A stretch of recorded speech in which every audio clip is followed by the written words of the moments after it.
Hello everyone and welcome to Peddi-TV. I'm Ashley Novak, bringing you the latest in structural steel news. Like most fabrication shops, we have a lot packed into a little space, so let's get started.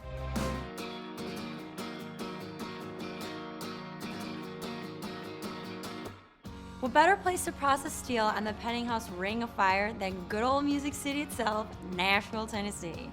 Our very own Lyle Menke is on location visiting Andy and Jen Hobbs at Nashville Fabrication, where they're cranking out the heat in structural steel.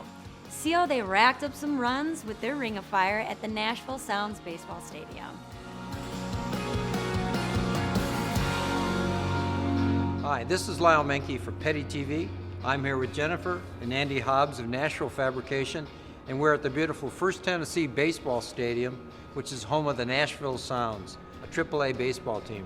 Andy, can you tell us a little bit about the part that Nashville Fab played in this stadium? First thing we did was we helped fabricate these trusses, the key component to holding the second floor up.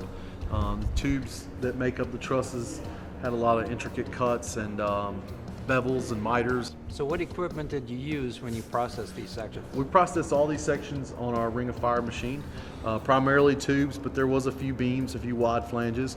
Jennifer, you and Andy are partners in more ways than one.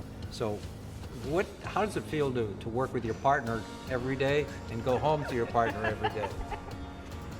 It's actually very nice. I went from a job that I wasn't able to see Andy as much as I do now.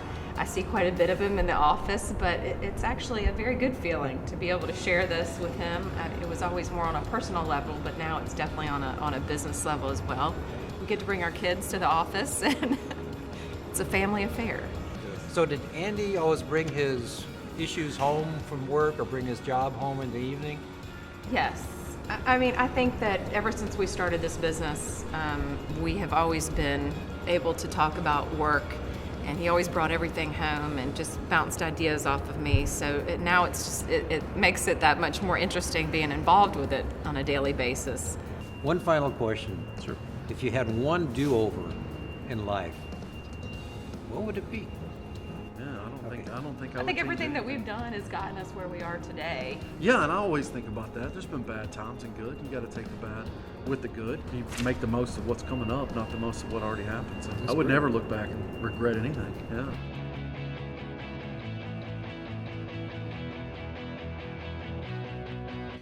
Spring has arrived, which means the AISC is just around the corner. The American Institute of Steel Construction is busy planning the only exhibition dedicated solely to structural steel.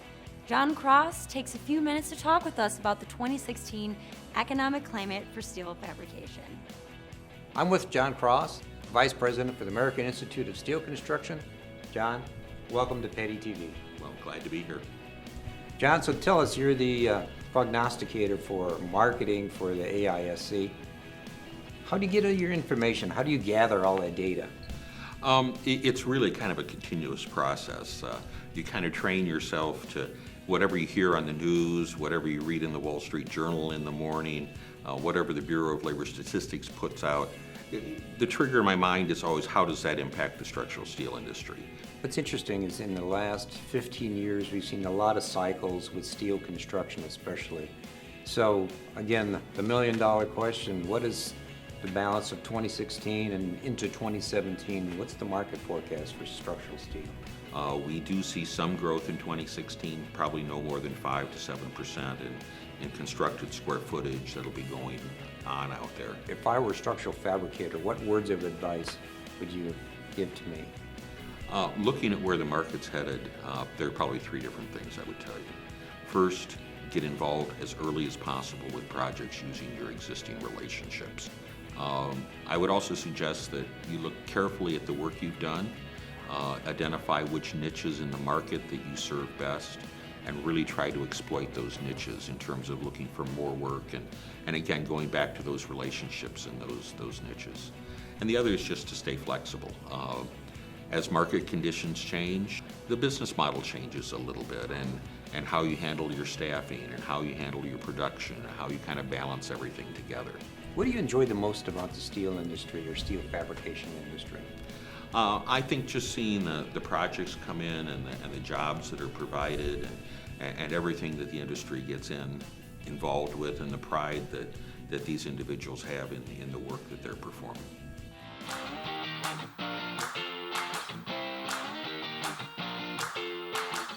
Who loves money? Better yet, who loves saving money? Good news for all of you fabricators in need of new Peddinghaus technology. Learn how savings can be achieved through tax incentives with Section 179 and bonus depreciation. I'm here with Mike Stefik, the accounting manager for Peddinghaus Corporation. At the end of December, there was news of a new tax incentive passed by the government to help companies. What are these new tax incentives? You're right, Lyle. There was a bill passed at the end of December aimed at stimulating economic growth. The main ones that'll help our customers would be Section 179 and bonus depreciation. So what is Section 179? Well, Section 179 is a tax code that's been around for a long time. However, what they've done this time is they've increased the limit to $500,000. So what this allows a customer to do is they can make a purchase of a machine and deduct up to $500,000 all in that first year. So a good example would be a customer that has a taxable profit of $600,000 without purchasing a machine. Now let's say they purchase a machine during that year for $500,000 and they can utilize Section 179. That would bring that profit from $600,000 down to $100,000. And they would then only pay taxes on $100,000, which ultimately can save them $200,000 that tax year depending on their tax rates.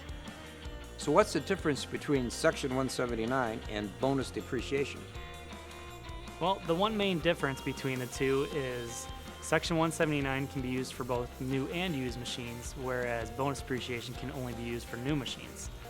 The bonus depreciation also has no limit. However, it's only 50%. So whether you're buying $200,000 or $2 million, you can deduct 50% of that in the tax year.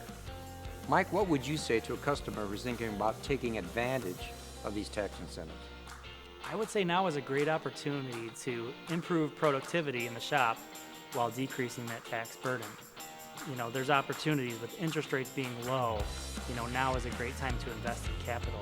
However, when I mention those, I strongly recommend that anybody who's making a purchase like this should be consulting a tax professional and getting their input before making any final decisions. That's all for this installment of Peddi-TV. Stop by booth 1301 at the NASCC in Orlando, April 13th to the 15th, where Peddinghaus has some show floor surprises in store. Would you expect anything less? Until next time, I'm Ashley Novak, bringing you the latest in structural steel news.